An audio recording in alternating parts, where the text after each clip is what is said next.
বিসমিল্লাহির রহমানির রহিম।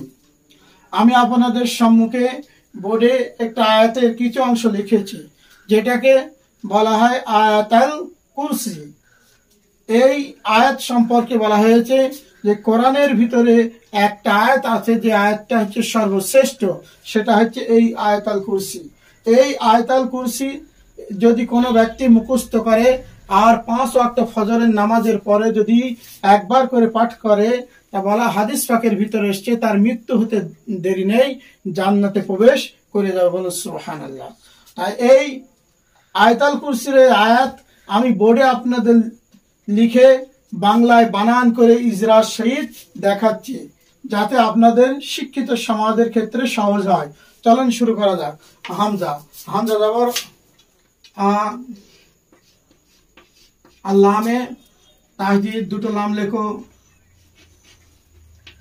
প্রথম লামটা আগের সাথে আল, আল্লাম খাজা ল আঁকা হয় না, টান হবে। আল্লাহ শব্দ লামের আগে জবর চাইলে ল হয়, পেশে হস্যু। আর কি হলো আল্লাহু, লামে ল জবরে আঁকা আর আলিফ খালি ডাইনে জবর এক আলিফ টান, কি হবে আল্লাহু লা।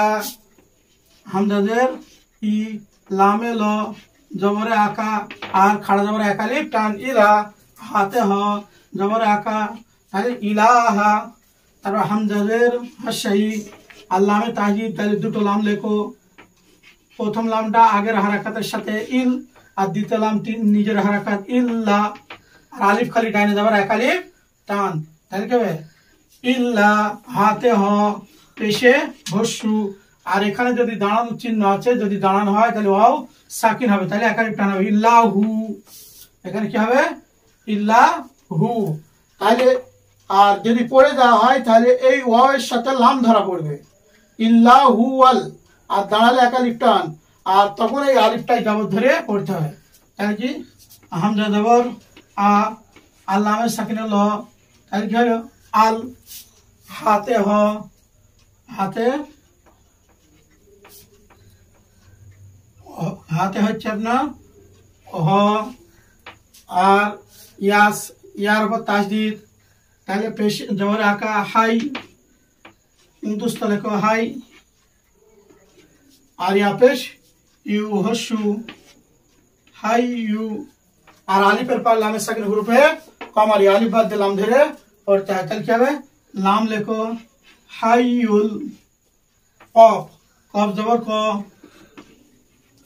জবর আঁকা হয় না আর ইয়া সাকিন, তাহলে কয় ইয়া তাজদিদ আছে, তাহলে দুবার লিখতে হবে কয় আর ইয়া পেশ হস্যু আর ইয়া সাকিন, বলে হচ্ছে ওয়াও সাকিন আগে পেশ এক আলিফ টান, তাহলে কয় ইউ আর মিম সাকিনে ম।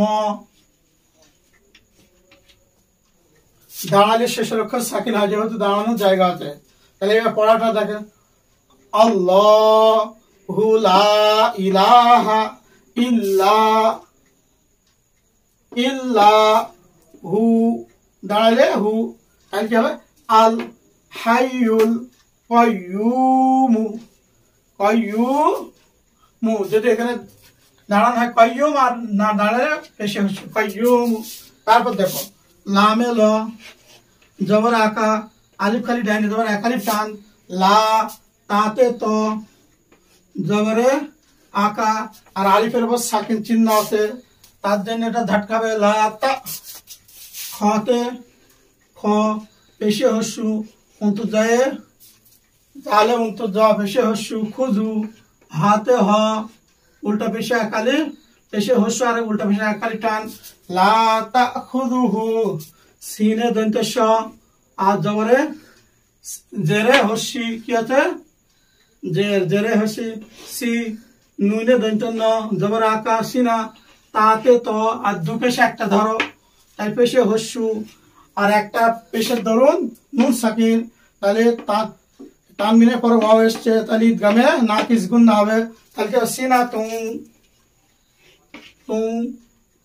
আর ওয়াই ঈদগাম হলে কি হয় ঠোঁট গোল হয়, আর ওয়াতে ওয়া জবর ওয়া সিনা তুম ওয়া, লামে ল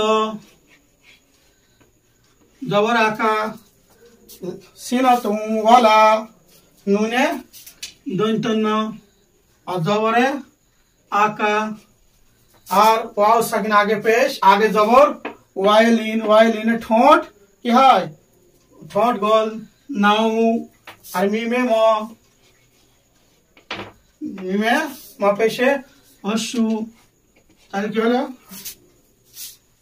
এবার দেখে নাও লা তাখুযুহু সিনাতুম ওয়ালা নাউম